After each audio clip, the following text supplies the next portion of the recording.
Hello everyone, it's spring, and I can make a video outside for the first time again. Recently, someone asked me, when are you going to make videos outside again? And now I can sit here nicely in the garden for the first time again. And today I have a fitting spring video for you, namely decluttering, the emotional spring cleaning. A nice new list of 10 things on how you can tidy up your soul. And if you're interested in the topic, I'm happy if you stick around.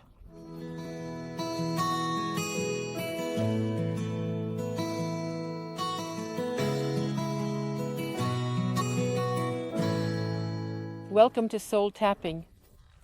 It's springtime, and springtime is the time for spring cleaning both inside and out, because they always go hand in hand. And today, I want to introduce you to a wonderful list of things on how you can cleanse your soul. Because essentially, the healing journey out of depression is about gaining new energy. And there are various ways you can gain new energy. Among them is tidying up. We do this during the tidying phases, as I always call them, where we tidy up the soul. But now it's really about looking at what things in my life are truly unnecessary burdens that I can let go of, to make room for new things. Because that's something that incredibly boosts your energy. So if you dare to close doors behind you, new ones can open in front. When you allow new things into your life, it significantly raises your energy. And we start with point 1.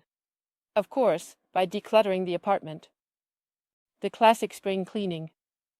So take a look in your closet, or your kitchen cabinets, or your basement, or the interior or trunk of your car. I used to be one of those people whose car looked terribly messy. And I still remember, it always gave me a lot of energy to tidy up there. I've gotten much better at it today. I'm not as chaotic as I used to be. But it truly has an effect on the soul. You wouldn't believe it. So really, even things like items you've kept because you thought you might need them again. And that can also be, for example, stored tips to get rid of your depression. So any flyers, business cards, anything people have given you. Or things like that. Take a look at what's lying around in your drawers, what's stuck on the fridge, or so on, and change that phrase, "I might need this again," to the phrase, "Have I asked for this in the last 2 or 5 years?" Probably not. I just spent several months clearing out an apartment within the family because my aunt got old and moved into a nursing home, and her apartment had to be cleared out. And I think she was more like, "Could I need this again?" And I learned an incredible amount for myself about tidying up. It's better to go with, "Have I ever asked for this in the past years?" And then you just take. If it's gone and you might need it after all, then take this cologne principle from the cologne, saying, "What for it is FOT. If it's gone, then it's gone. That's just how it is." But also all this cleaning and tidying up. It also gives yourself, your inner self, a new shine, making you glow. Point 2 relates to your relationships. It's called decluttering relationships. Check if you have a positive, supportive environment. We really noticed this strongly during the Corona time, where this divide went through society. It went through families, through marriages, through circles of friends. And I believe we can make the best of it by really using it for ourselves to see who truly still fits with me, and who doesn't. So, some things have already become clear to us during the Corona time. Somehow, you noticed who is a true friend and who isn't. Hello, airplane. It's airplane time again. In the winter, I always made the videos indoors, where there are no airplanes, but now it's airplane time again. You'll have to live with that. So, what kind of people do you have in your life? Take a little inventory. Who gives you energy and who drains your energy? Who is good for you, who isn't? And you could, for example, also clean out your address book on your phone. So, what old contacts do you have where you've thought until now, maybe I still want them somehow, but not really? Let them go, delete them. It's a very, very exciting thing because it takes courage at first, but it feels really good to make space for new contacts. It's always a statement that says, I'm now ready for wonderful new friends, a new partner, or whatever. So, clear out relationships. Point 3. Clear out habits. I already made a separate video about this at the beginning of the year. 10 habits you can let go of. That was the first video of the new year about good New Year's resolutions. It's about, for example, eating and drinking habits, what you eat and how much you drink, things like that. Or things like going to bed way too late, getting lost in Netflix series. Or working too much, doing too much, being there too much for others, or spending money on unnecessary knickknacks. So feel free to watch the video again. I will link it again, so you can definitely find it again. Or things like little white lies, those small habits, where, if you really tune in, you realize they don't do you any good. Point 4 is to declutter thinking and feeling habits. Go mindfully through your day. I keep saying it, it's always the same. Tips I give you. Always illuminated from a different angle and in different contexts, but it's essentially always the same. Go mindfully through your day. Pay attention to how you talk to yourself. For example, if you constantly judge yourself, man, I'm so stupid and it's completely ridiculous. Why can't I get this right? I actually know this, and so on and so forth. Or others. Hey, that idiot, how could he? Instead, ask yourself, does he perhaps have a reason for his behavior? And what could that reason be? Just as you are allowed to do for yourself. Yes, I have a reason for my behavior, and there is a reason why I theoretically know all these tips but haven't been able to implement them yet. For example, there is a reason for it. Get out of the judgment. It's really a habit of thinking. That doesn't feel good. Quite simply, and we want to feel better, so stop thinking that way. Or thoughts like, I can't because. Or that yes but. The classic yes but. I've already made a separate video about that. That won't work anyway, the pessimism. So pay attention to whether you have depressive ways of thinking inside you that don't feel good, and that you need to get rid of. So, the depressive thought patterns. I've already made a video about that too. This is just a summary of this. For example, if one employer rejects my application, then no one wants me. Or if someone criticizes me once, it means no one likes me, and so on. That's generalizing or catastrophizing. If I do this and that now, then this and that will go wrong, and then the whole chain reaction follows, and then this goes wrong, and then that happens, and then the whole catastrophe is there. So, catastrophizing or black and white thinking. If you criticize me, you're my enemy or something like that. So, the whole society is currently into black and white thinking. For example, if you criticize this and that, you're a conspiracy theorist, and I don't need to listen to you anymore. Or if you say this and that, then you haven't understood anything at all, and I don't need to listen to you anymore. So, black and white thinking just happens when the brain is put under stress.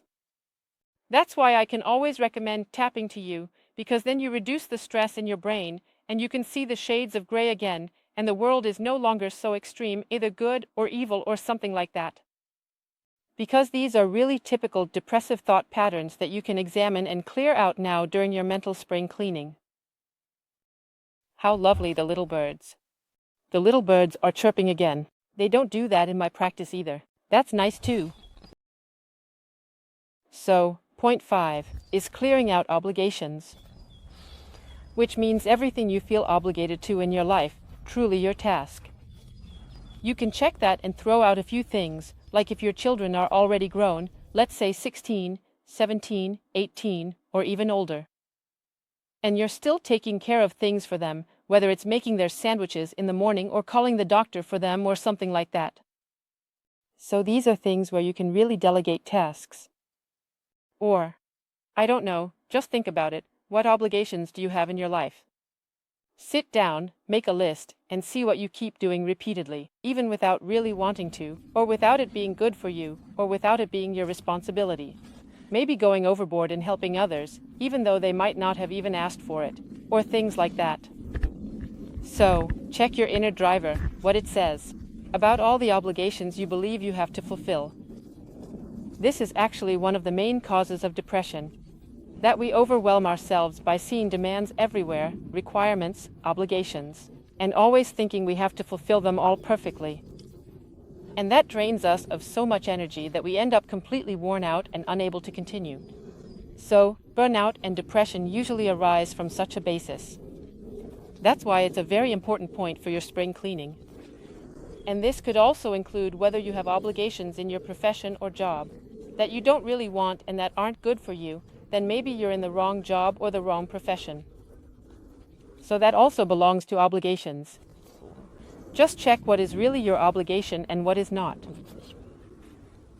Point 6 is about clearing out goals. This means that you simply take a moment to reflect, sit down, pause, and think about what life is really about. What is the purpose of my life? Because your goals also arise from this.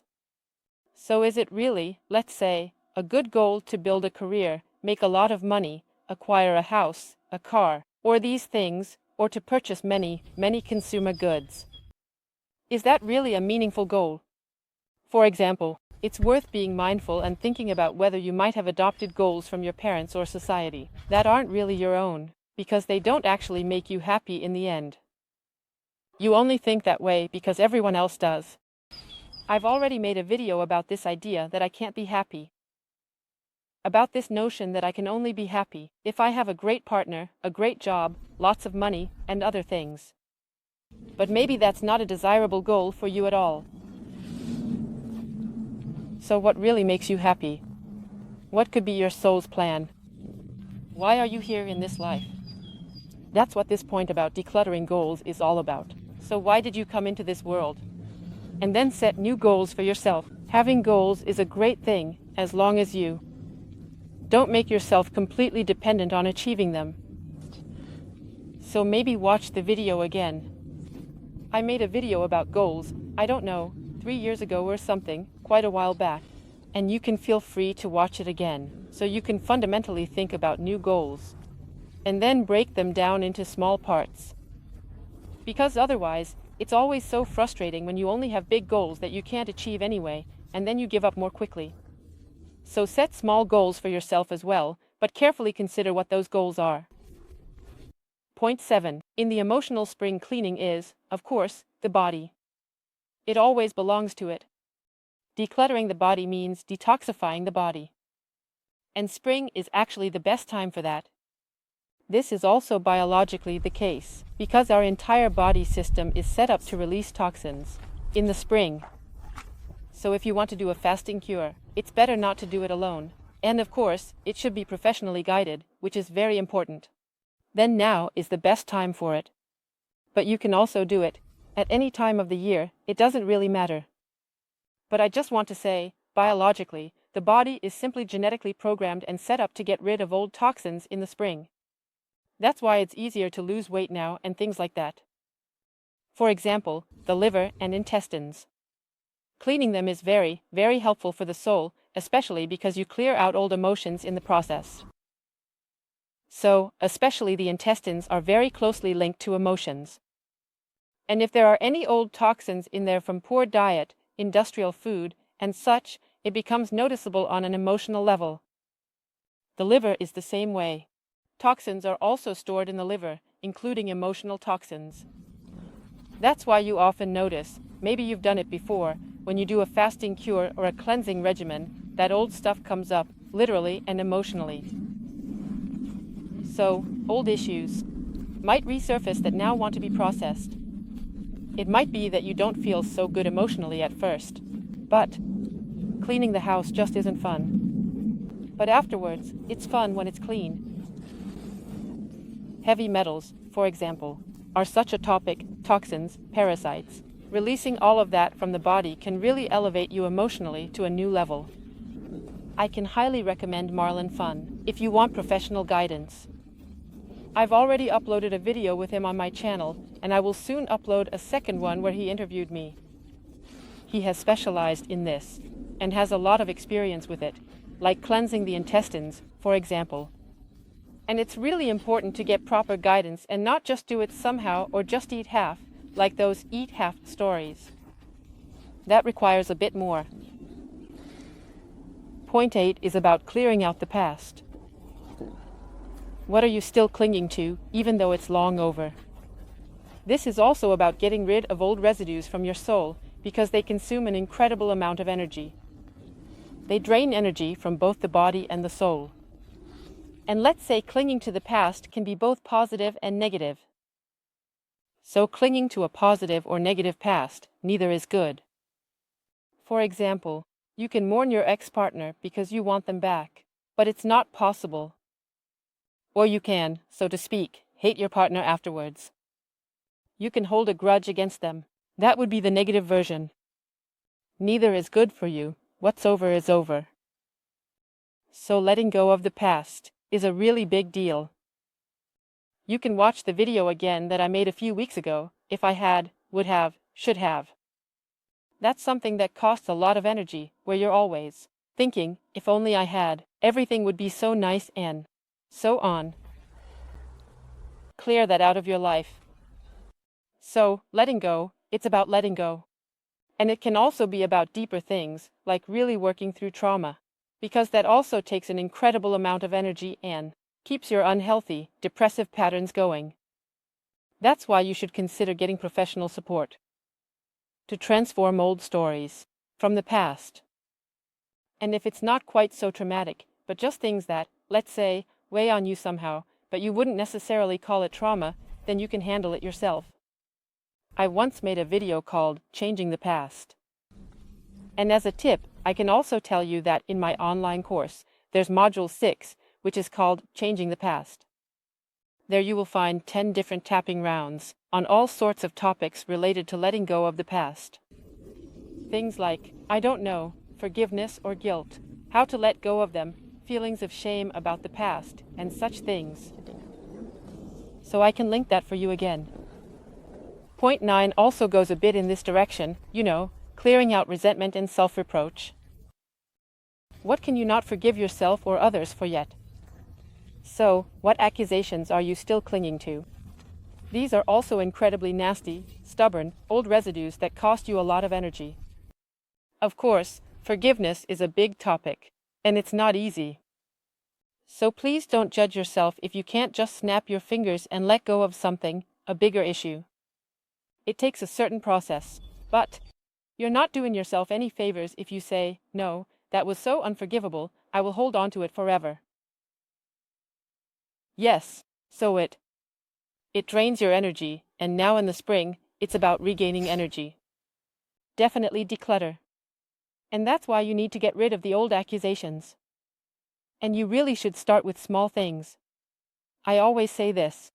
With everyday things, for example, forgive your neighbor for their dog messing in your front yard or something like that. So start with things where not much is at stake. Forgive the woman in the supermarket for bumping into you with her cart. Things like these. And the most important principle in forgiving is that forgiving does not mean excusing, downplaying, sugarcoating, or anything like that. Rather, it simply means clearing out your own space, freeing yourself from old toxins on a spiritual level. That is forgiveness. I'll make a separate video about it, then it might become a bit easier. And point 10, that's procrastination. Clearing out postponed tasks. These can be things that really need to be done. But they can also be things where you think, I've always wanted to do that. Those things that should be done. So, clear them out. Either you finally implement them now, or you let them go. That's also possible. And okay, if I can't manage it right now, I forgive myself for it, then that's just how it is, and then you cross them off your list. That is also possible for clearing out. That doesn't mean you should now push yourself to do things simultaneously. Of course not. Hello, sunshine. But be aware that you might still have such a list, things in the pipeline, in the queue, because they also consume an incredible amount of energy.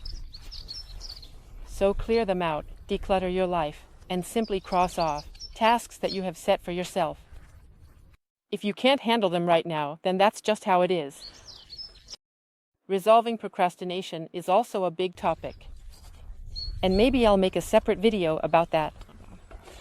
Okay, those were my 10 points for a mental spring cleaning. Feel free to write in the comments what you think about it. You can probably think of even more things. As with all videos, there's always much more that could be said. I'm looking forward to your comments and your likes. Feel free to share my video, and now I wish you a wonderful day. Bye.